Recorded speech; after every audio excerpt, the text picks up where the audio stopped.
twice a whole lot smarter. Get the Karel Cast app free at the App Store of your choice now.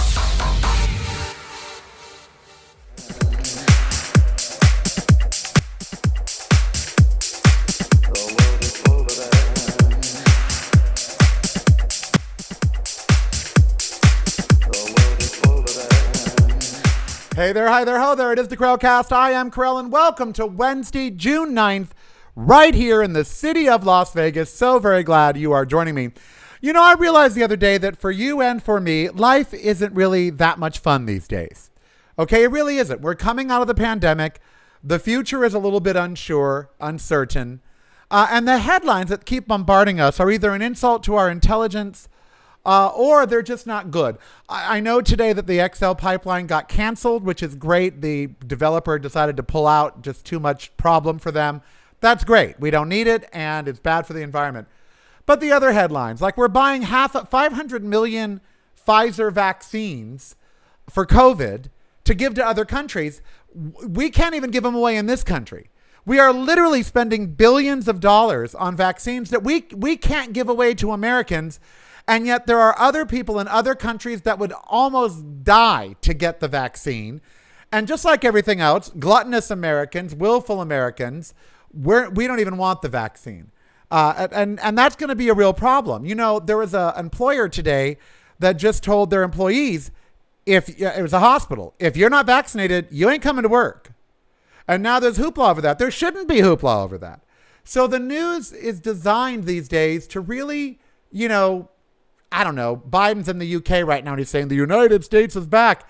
Yeah, we are. We've got mass shootings out the yin yang. We've got lies in the media. A DC watchdog said that the park wasn't cleared for Trump's photo op. Lafayette Park. Bull crap. Of course it was. So they're lying to us.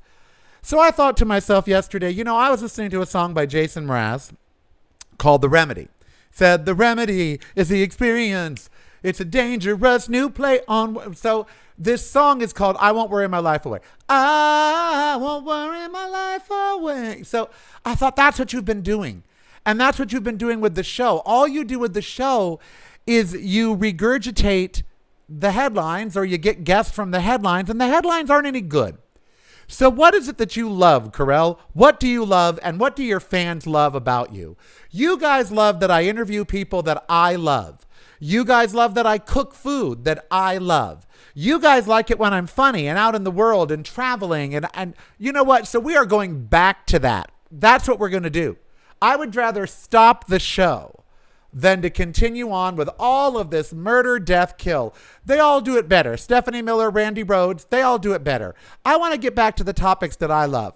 So I've been reminded that I live, breathe, eat, sleep music. And when I get excited about an artist, I want you to love them. I want you to adore them. I want you to fall in love with them. And I don't think you have all fallen properly in love with Emeli Sandé. Now, Emeli Sandé has been recording for 10 years. She just announced in February she is leaving her record label and putting out a new record on a different label. Why? Because success isn't everything that it's wrapped up to be. Well, right before the pandemic, I got a chance to sit down with Emeli Sandé. Some of you might remember it. Most of you don't. Anyone new to the show in the last 2 years certainly has never seen it or heard it. And it still resonates with me today. And it got lost in the pandemic. It happened in February of last year. And it got lost. I mean, then the pandemic and just, you know, so I'm going to revisit it today. And not only if YouTube allows it, I hope YouTube allows it. Not only are you going to get the interview, but I'm going to put some of her music videos in as well, so you will fall in love with her. Now, the songs are as deeply meaningful and they're full of as much message as any talk show that you're going to hear today. Okay? So when you listen to Emeli Sandé and what she has to say about the music, and then listen to the music, there are messages in here, messages about your life. You know, like My Kind of Love. How many of you, I can think of a couple right now, Rachel and Norm. And Norm, especially right now, is living this Emeli Sandé song, My Kind of Love. Because my kind of love is the love that when everyone else is gone, when all the parties are over, I'm the one that's there. I'm going to hold your head if you puke. I'm the one that's going to pick you up if you fall. That's me. I'm that person. If you want the fancy, let's go to parties or let's sit around and be trendy, that ain't me. But if you need someone that's going to be there forever, that's my kind of love. Or Mountains, a song about a relationship that is so strong and so deep that you would move mountains to get there. And sometimes people lose their way, but if you are too afraid to follow rivers, how are you ever going to find the sea? There are messages in this music, and there is a message in the interview that I did with Emeli Sandé, and I want you today to hear it, because guess what? I really don't give a crap about being lied to about Trump anymore. They're never going to convict him. He's going to walk away scot-free or die in his backward pants before anything happens to him. We have to get over that. We have to get over that half of our country is idiots. We have to get over that. According to a recent survey, you can tell someone that UFOs are aliens and they will say, yeah, probably. But then if you tell them about global warming, they say it's a myth. 58% of the people surveyed believe that UFOs are aliens. Only 38% of the pool they surveyed believe global warming is real and caused by man. We're fighting a losing battle on so many fronts these days that we kind of have to wait for some of this to play out and just protect ourselves. Make sure that we are taken care of. And one of the ways you've got to be taken care of is by having a good time and replenishing your soul. Because guess what? You're an extraordinary being. You're an extraordinary being. And the music from Emeli Sandé and her words today are going to make you feel like you're an extraordinary being. Like you're not alone if you feel frustrated, if you feel down, if you feel tired. I want you to listen to the interview. I want you to watch the interview. And then I want you to remember what you're about, because I'm remembering what I'm about. And I want you to remember what you really are about, the stuff that made you joyfully happy prior to the pandemic. That's what I want you to go back to. Work didn't make you joyfully happy unless you were one of the lucky ones. A lot of things in life. But there are things in your life that prior to the pandemic and even during the pandemic made you joyfully happy. And for me, hands down, it's music, talking to great musicians, making music myself. Music has always been an enormous part of my life and my show. I was constantly on KGO and KFI bringing music on to talk radio, bringing musical guests on to talk radio. You don't see a lot of the talkers doing that. Well, I don't care. I am not Stephanie. I'm not Randy. I'm not any of them. I'm not David Pakman. I am Karel. And I want you to enjoy my show. I want you to get more out of it than a rehash of the topic. So today, we're going to revisit a lost interview, an interview that so many of you did not hear or did not see because of the pandemic. I want you to enjoy this talk with Emeli Sandé. I hope you can enjoy her music. I hope YouTube allows me. And then on Friday, we're going to do the same thing. We're just going to keep having fun. Friday, I might go out in the world and bring you out in Vegas and maybe do some man on the streets or something. The days of just sitting here and rehashing topics are over for me. And so I hope you come along with the new show as we gear up for season 5 of Life in Segments starting in January of next year on Free Speech TV. And as we gear up for the Dorians. Also, my website, Really Karel, is back. And all the video is there. And it's going to be growing every single day. So please go to reallykarel.com. And then be sure you subscribe to my YouTube channel, youtube.com/reallykarel. And right here on the Patreon is how you, of course, support the show, which we thank you. So I did catch up with Emeli Sandé, and now you're going to. And I hope you enjoy it. I am Karel, and the past 2 days I've thought about how fun sometimes it is to be me. Because it was pointed out by my friend Thea that if there's someone in the world I want to talk to, usually I can. And that's remarkable. And as any of you know, for years I have been raving about Emeli Sandé and her music. I haven't been raving about her personally, we're just meeting. But her music has been something that has touched me and changed my world, and I know so many others. And her story is one that I think will resonate with all of you as well. So she is gracious enough, while she's here in Los Angeles, to sit down and talk with me, and I couldn't be more thrilled. Emeli Sandé.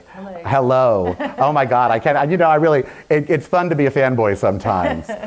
Because as I told your sister Lucy, it started with our version of events, and then it segued into, you know, Long Live the Angels, where you took us to church. Yes. And then Real Life and Real Hair, which is all good. And the musical journey has been extraordinary. And I want to go from the aspect of American audiences, perhaps, because that's who my audience is. So you know, they make it, the media always does things. They make it seem like you were just happily going along being a doctor and then just decided to be a pop star. But that's really not true. You had, Tomorrow Starts Now, I believe, was it Tomorrow Starts Again. Tomorrow Starts, whatever happened to Tomorrow Starts Again? Oh my God, yeah. That was my first song when I was about 6 or 7. I don't know, I can still remember it, strangely enough. Well, why haven't you used it for something? I don't know, that's a good thing. I need to bring it back. You need to bring tomorrow, because tomorrow starts again. Yeah. And it's in your, you know, it's odd. You had the vibe then that you have now, really, about forward and about life progressing and taking the good and the bad and taking it with you along the way. Yeah, I mean, my dad always introduced me to very, like, strong lyricists, you know, Joni Mitchell and Nina Simone, and so I always had this example of very, like, serious lyrics. I think I took that on board from quite young. Well, you know, we talk about family. I jump around in my interviews a lot, but, you know, my dad never got to hear me on radio. Okay. That bothers me. You got to give an award to your parents recently. Yes. And you've been made an honorary chair, or excuse me for not knowing the exact thing, but at the school where I believe your father teaches or went to the academy, Yeah. and now you're like involved in that school. How much fun is it that when you get to be Emeli Sandé, you get to be Emeli Sandé with your parents too?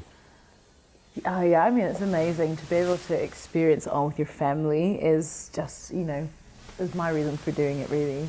But yeah, I got the honor of being the Chancellor of Sunderland University, where my parents went to. And, you know, I was born in Sunderland, and being able to hand over the degrees was just such a beautiful moment. And you grew up in Scotland, correct? Yeah. And Zambian father. Zambian father and English mother. And English mother. Yes. That made for an interesting cuisine.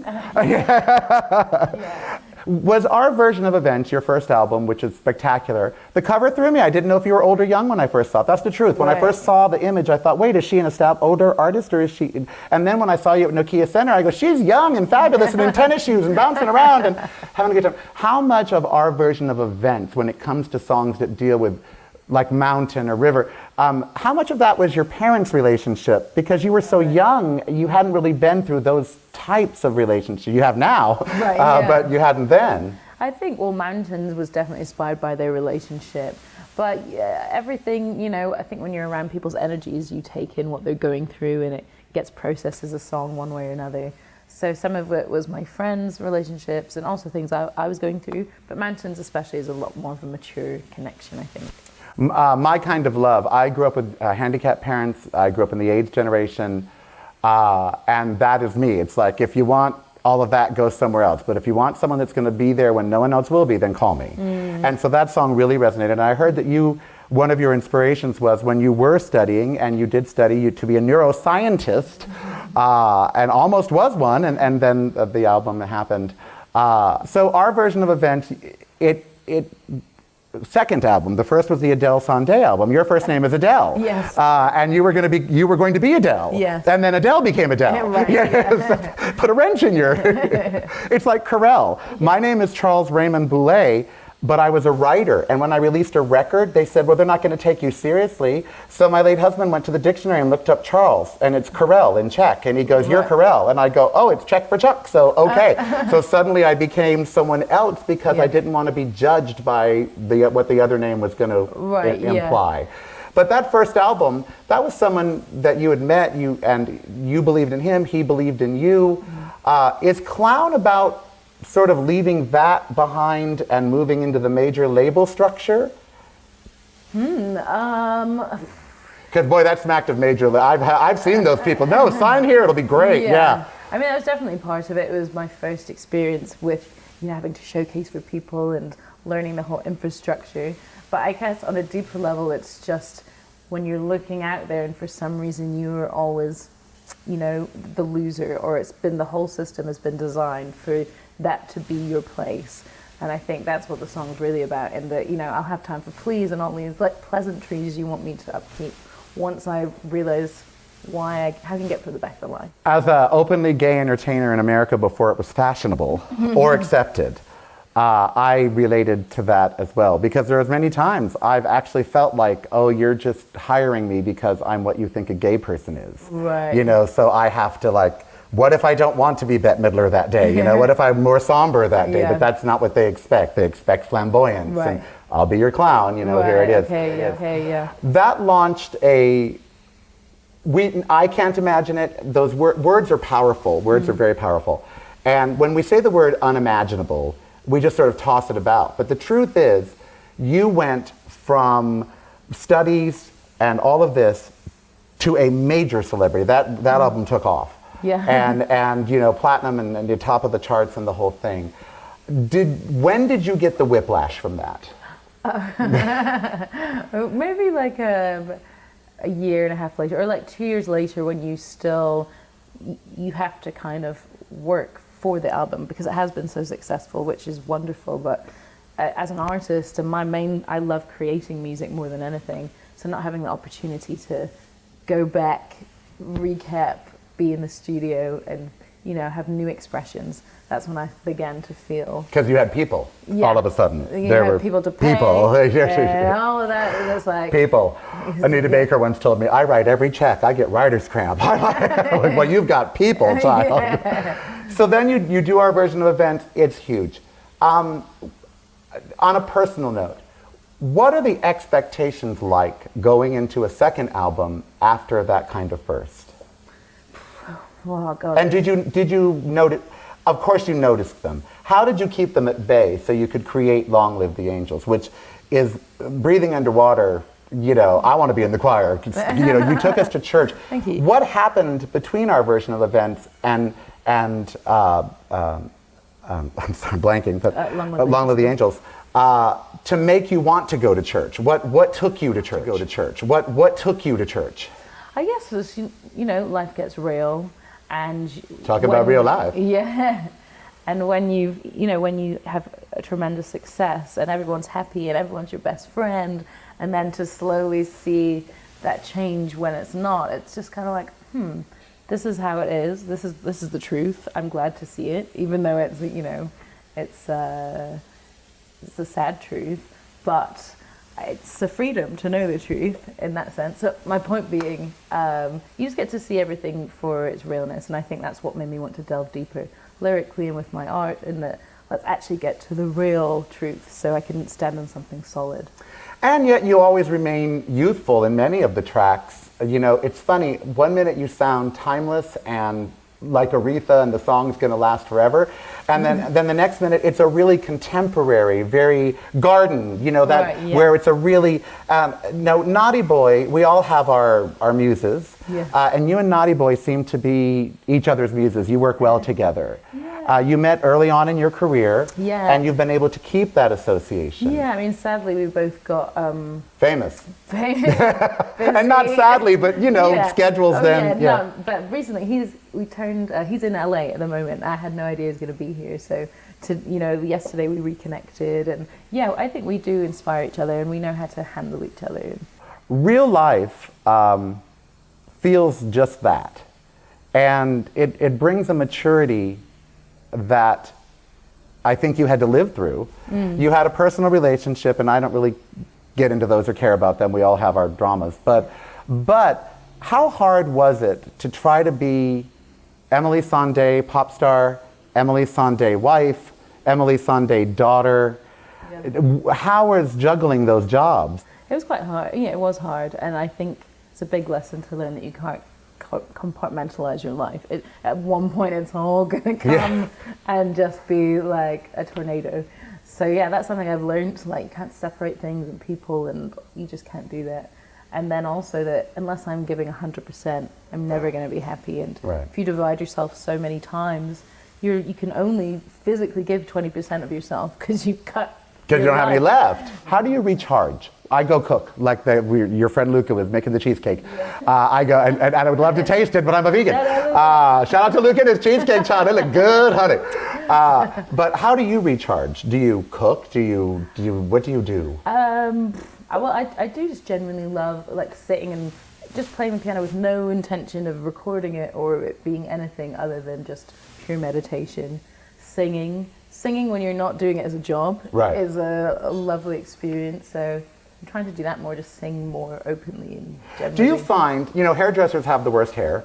Do you find that when you now get paid to sing, you sing less? Yes. Isn't that weird? That's my New Year's resolution. Why do I not just sing in the house anymore? And, that's the whole point of singing. My friend Thea, who I told you about, we met at a magazine very close to here. We went out with the publisher one night.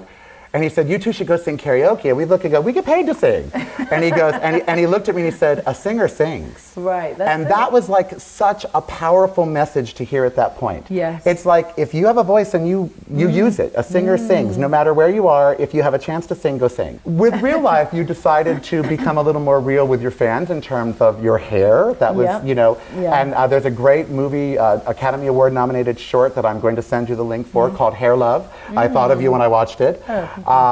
But also with lyrically, it kind of got very like, are you gonna bring me the medicine? Are who's there? Why, I don't want to say why a reality slap, but was this album Real Life your way of regrounding yourself? Yes, definitely. I mean, the whole process of making the album was at home around family. Billie Eilish they said they made the album in their garage, in their bedroom. Energy and your surroundings are so important. So yeah, it was a grounding. It was a let's rebuild from scratch. And if this is the beginning of the journey, or to me, I see it either as the close of a chapter, the close of a trilogy, or like the other Adele. She did the 21, 20, or 18, 21, 25, or 19, 21, 25, and she said that's it. There's no more, and that part's over. Quite a nice feeling to close the book. So Real Life does feel a kind of ending to that trilogy. Now, you've also done a bunch of fabulous singles, from Extraordinary Being. I'm sorry that movie didn't do better because the song was incredible. I loved the movie. Yeah, I know, so I like the movie too. I was like, what's wrong with the movie? Why is everyone not liking the movie? But I love the movie and I love the song, and the song was extraordinary. And you've done Naughty Boy and Rudimental. I don't mind. I love that song. You mentioned Michael Jackson in that song too. You mentioned him in a couple songs. Yes. So what is it that draws you to dance music? I saw you sing with David Guetta, and you really love dance music. What is it about dance music that you love? Well, it's just so bombastic, and it's it's a kind of giving genre because you want the crowd to come together. But I love it. I can properly sing. You can really go for it, like gospel-wise, and it's just nice. I love being able to do music on stage that people can dance to because a lot of the time clown and you're sitting, but to get the energy up, it just feels great. Well, I could talk to you forever, and I thank you for taking the time today. We look forward to the next album. The current album is called Real Life. There's lots of good material on it, great material on it. So please, if you in America and you haven't gotten it yet, once you get it, then get our version of Events. And long live the Angels. Believe me, you will not be unhappy with any of it. Go get all the other singles. You won't be unhappy. Thank you. Please, I know you want to, but you got to come and perform for us sometimes because we're dying for you over here. I was just at a Grammy function and I was talking to the ladies. I go, you know Emeli, right? Emeli Sandé. They're like, of course we know. I go, do you know that he dates? No, she hasn't announced any. I'm just like, oh. I can't wait to. I'm honestly so excited. And we're excited to have you. Thank you so much for today. Thank you. Thank you. I am Karel. This is Emeli Sandé, and we thank her for her time. I am Karel. Be who you want to be. Son, don't hurt anybody. I hope you enjoyed all of that. Emeli Sandé, her music.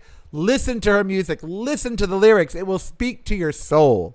We'll be back on Friday with another fun show. A show that's going to not just rehash the headlines, but concentrate on other stories, happier stories. Let's not worry our life away. Let's not dwell in the bad news every day. Let's actually start having some fun because we're just here for a short time. We've already wasted a year of our life on the pandemic. Let's not waste the next year.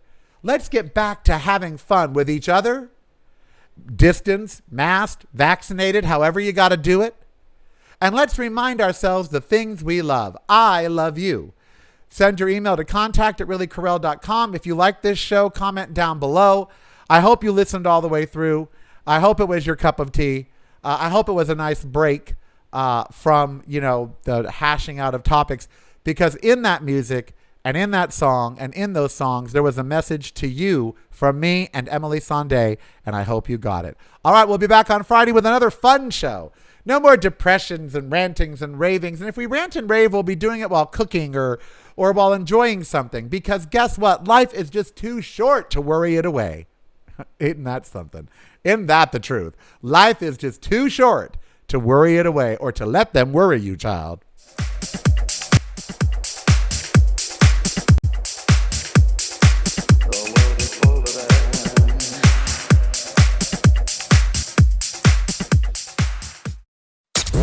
Make your device a whole lot smarter.